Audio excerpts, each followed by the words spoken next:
as if, not, it's open to everybody. Let's have a tour. And we have the eventual worshiping of the image of Caligula when he wants to go in there later on.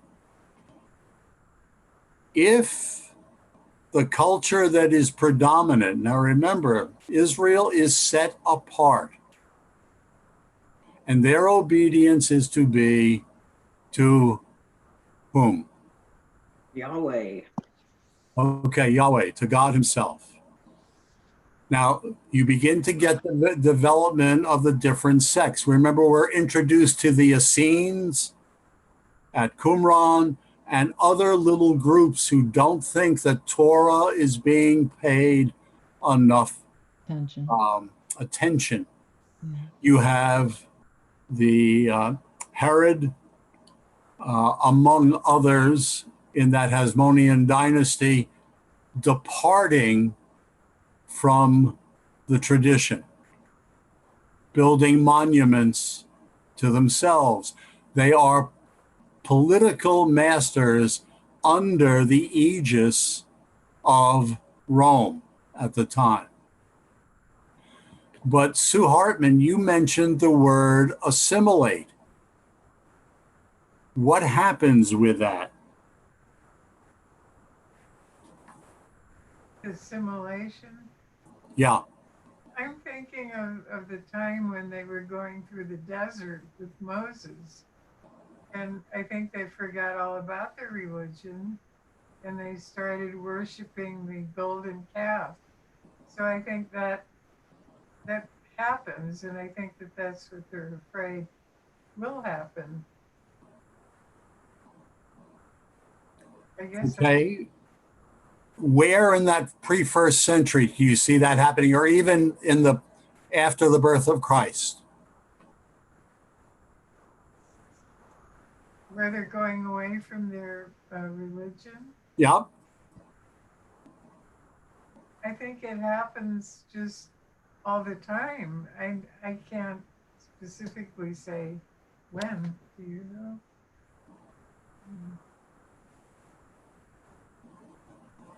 I don't know. Anyone who throw out a suggestion?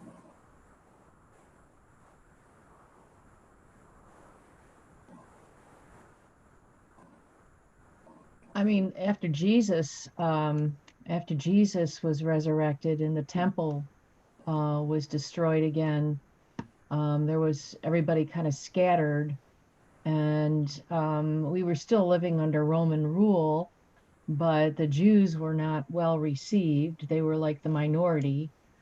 So we were really scattered. There was a group called the Way, which were those who were trying to follow Jesus, and they were trying to kind of help their fellow Jews, through being in the temple, to help them understand who this Jesus is. But eventually they got thrown out of the temple. So I think there was just a lot of different people going in a lot of different directions, and the Jews were spread out also. And so I probably, just for survival, you almost have to assimilate to the culture around you. I think that was harder to do with Romans, because they weren't as willing to accept the Jews. Well, the Romans tolerated the Jewish religion, did they not? They tolerated it, but they still looked down upon the Jews. The whole thing was cyclical, right? Earl, a little louder. I can't hear you. So the whole phenomenon was cyclical. Cyclical. Become very Circle. religious and so on, and they got back off and got reset by God, and they start all over. Is that not what you're speaking of?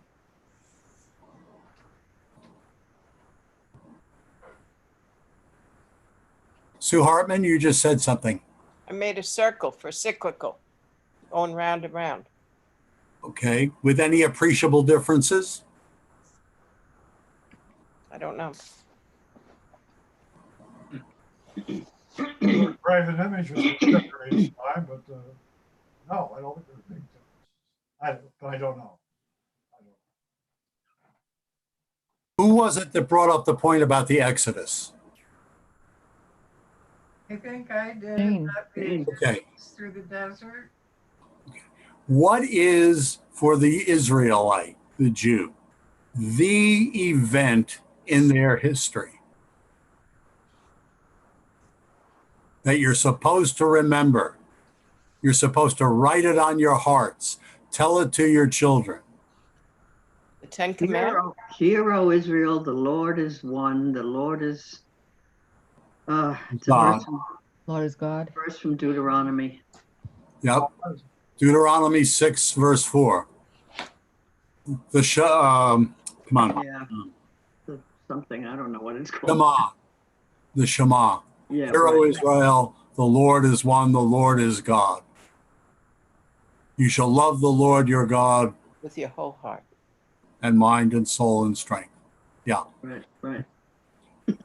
Every Jew is supposed to tell the story of Passover, of the deliverance from Egypt, of the Exodus, how God went before them. He takes them into the wilderness.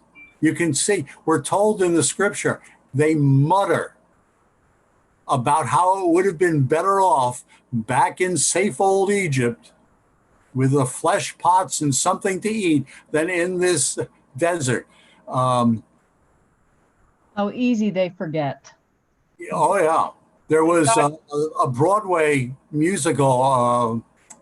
What was it? Milk and Honey? I'm trying to remember what it was. But there's a song in it that says they got sent into the land of milk and honey, but without any oil. Oh, jeez. Good grief. But here they are. And what do? They complain in the wilderness. And they get manna.